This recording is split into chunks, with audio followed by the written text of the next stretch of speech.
अब तक लोग अजब्स को सिर्फ एक अजीब सी मखलूक़ात समझ रहे थे, लेकिन सच उससे ज़्यादा ख़तरनाक है। अजब्स एक नहीं होते, वो अलग अलग स्पीशीज़ होते हैं, और उनमें से एक है अकील अल जमा। ये तेज़ भी नहीं, ये चालाक भी नहीं, लेकिन जब ये ज़मीन से बाहर निकलता है तो रुकता नहीं। ये भागता नहीं, लेकिन ये आगे बढ़ते रहता है, और जो भी उसके रास्ते में आ जाए वो उसे खा जाता है। और सबसे डरावनी बात, अकील अल जमा अकेला नहीं आता। ये है चैप्टर नंबर 9, द अजब स्पीशीज, स्पेसिमेन 1।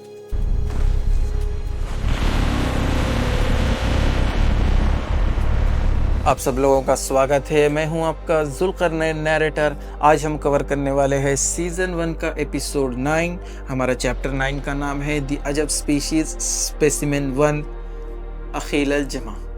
ये अजब स्पीशीज़ के बारे में है। अगर आप हमारे प्रीवियस एपिसोड्स के साथ चल रहे हो तो आपको पता होगा हमने प्रीवियस चैप्टर में द लाइट ऑफ फेथ यानी फर्स्ट किंगडम के बारे में पढ़ा था। उसके बारे में थोड़ी बहुत हमें जानकारी मिली थी, और उसके बाद शाह नूर अल हुदा के बारे में थोड़ी बहुत जानकारी मिली थी। इस चैप्टर में हम हमारी पहली अजब स्पीशीज़ के बारे में देखने वाले हैं। अकील अल जमा, चैप्टर नंबर 9, अकील अल जमा। अकील अल जमा is a flesh-eating ajab species defined by mass, persistence and consumption. It existed in numbers, not as singular beings. Individuals vary in size and age, but all share the same structure and behavior. यहाँ पे कहा जा रहा है कि जो अकील अल जमा है ये एक फ्लैश ईटिंग अजब है, और ये इनको डिफाइन कर सकते हैं उनके मास, उनके एरिया से, या उनके परसिस्टेंस से, और उनके खाने के तरीके से। ये कुछ नंबर्स में एग्जिस्ट करते हैं, और ये कुछ सिंगल बीइंग नहीं है। इनके इंडिविजुअल्स, ये कुछ बड़े, छोटे, बूढ़े, जवान, ऐसे में ये पूरे फैले हुए हैं, मगर इनका जो स्ट्रक्चर और बिहेवियर है वो सब में सेम होता है। The body of अकील अल जमा is broad and low, built close to ground. Its weight is carried forward, allowing constant advance without loss of balance. The hide is thick, uneven and scaled, hardened by age and repeated damage.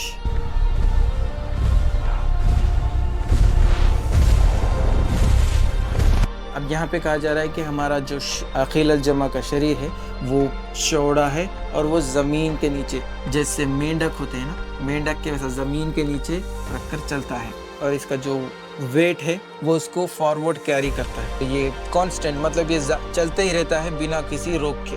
यहाँ पे कहा जा रहा है कि जो उनकी hide है, यानी जो उनकी चमड़ी है, वो बहुत ज़्यादा हार्डन, बहुत ज़्यादा सख्त और बहुत ज़्यादा अनइवन हो गई है, बहुत बार डैमेज खाने की वजह से, और बहुत सालों के बाद उनकी जो हाइड है वो बहुत ज़्यादा थिक हो गई है और हार्ड हो गई है। वो यही कह रहा है। Older individuals show layered tissue growth where wounds have healed improperly, creating natural armor. The head is wide and blunt. The jaw opens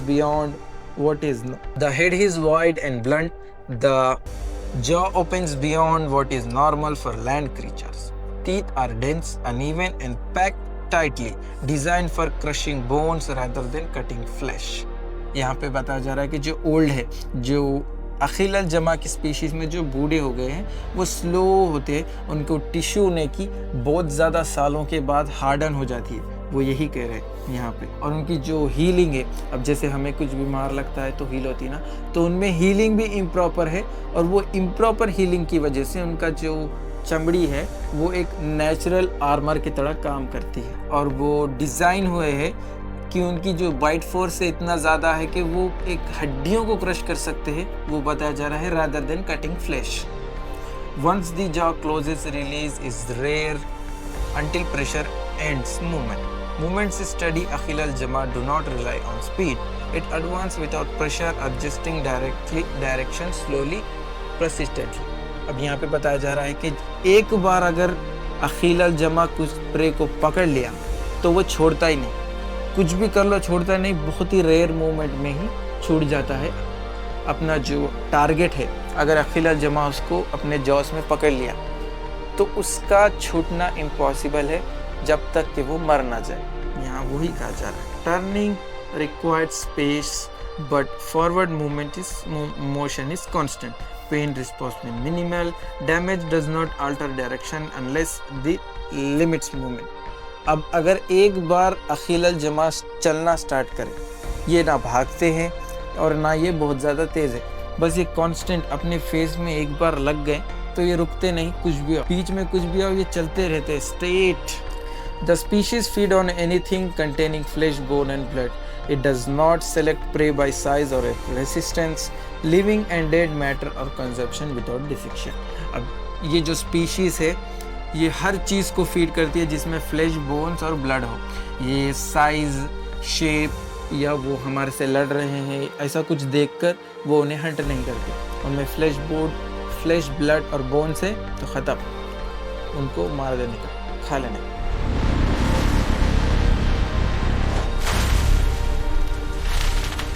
Feeding continues until motion, sound and resistant chase. Akhil al-Jama does not hunt in isolation when conditions supported multiple individual surface within the same area.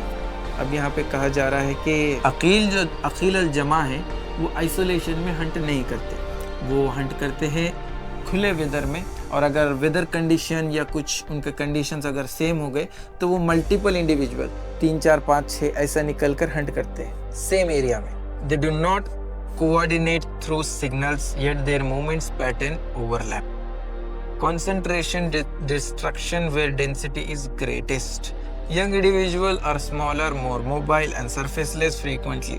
Mature forms dominate feeding zones. Elder forms are slow, extremely dense and difficult to displace. All stages are capable of consumption. These species live beneath the land. अब यहाँ पे बताया जा रहा है कि जो इनकी जो हायरार्की है इनमें अखिल अल जमा में, उनको जो हंटिंग में सबसे ज़्यादा जो आगे है और जो बहुत ज़्यादा ग्रेट है वो है मैच्योर वाले, उनके बाद आते हैं यंग वंस, उनके बाद आते हैं ओल्ड वंस। वो जो ओल्ड है, जो बूढ़े हैं उनमें अखिल अल जमा में, वो बहुत ज़्यादा स्लो चलते हैं, मगर हंटिंग में सबसे ज़्यादा मैच्योर वाले जो बड़े हो गए हैं, अडल्ट हो गए, उसके बाद किड्स, उसके बाद ओल्ड फूड्स। और ये स्पीशीज जो है वो ज़मीन के नीचे रहती है, ज़मीन के नीचे रहती है नहीं मगर रिट्रीट में ज़मीन के नीचे थी।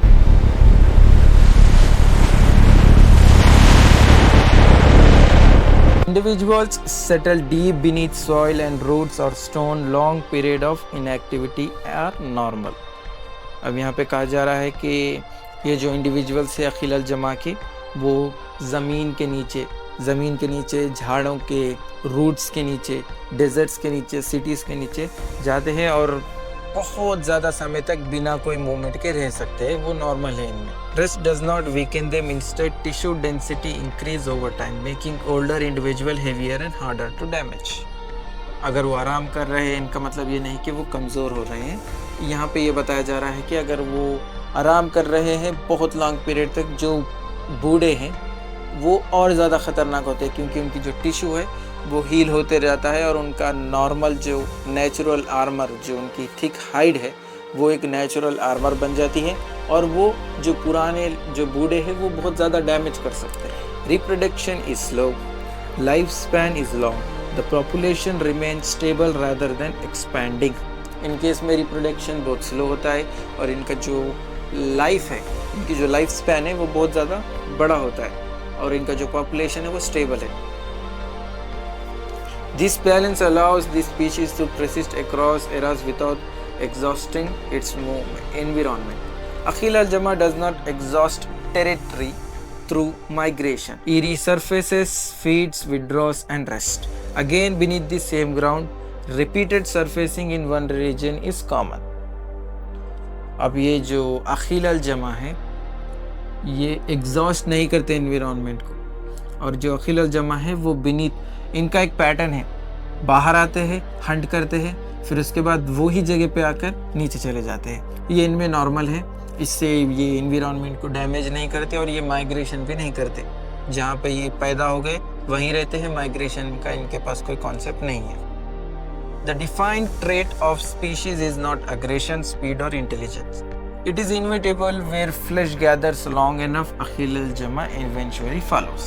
इनका कोई डिफाइनिंग का ट्रेट नहीं है। ये ना तो गुस्से वाले हैं, ना इनके पास बहुत ज़्यादा स्पीड है, ना इनके पास बहुत ज़्यादा इंटेलिजेंस है, ये कुछ भी नहीं है। मगर यहाँ पे ये कहा जा रहा है कि जिधर किधर भी गोश्त या फिर फ्लैश गैदर होता है, अखील अल-जमा वहाँ पे इवेंचुअली आ ही जाता है। यहाँ पे अखील अल-जमा के अटैक पैटर्न्स, इनके अटैक समझ लो, ठीक है। Attack patterns: mass advance, moves forward without stopping, crushing anything in its path. Body crush, uses full weight to pin targets before feeding.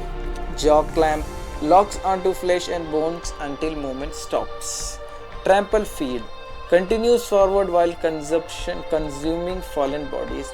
Crowd pressure, presses into dense areas to overwhelm by volume. अब ये जो first है मास advance, ये जैसे कि इनके description में हमें बताया गया था कि ये सीधा चलते रहते हैं, move forward without stopping, crush कर देते हैं जो भी बीच में आए इनके।